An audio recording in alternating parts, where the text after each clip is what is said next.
Sir ये जितनी मेरा मकसद बहुत हो जाता है ना, मैंने बच्चों को ला के आप हफ्ते इतवार के लिए चाह रहे हैं, आप समझ रहे हैं, हफ्ते इतवार को इजी हो जाएगा। वीकेंड ला के अब इधर से बच्चों को तो गुजारना ऐसे कैंपिंग के लिए लेके आ रहा हूँ।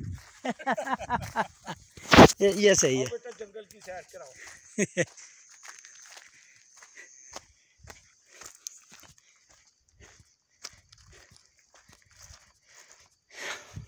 ये रास्ता देखिए कितना अच्छा बना है, ये ट्रैक्टर ने बनाया है।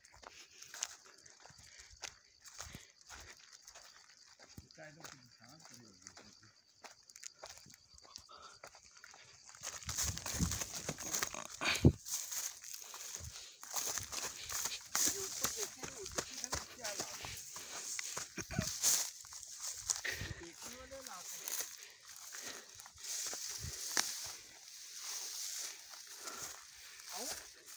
नहीं आप ना आए।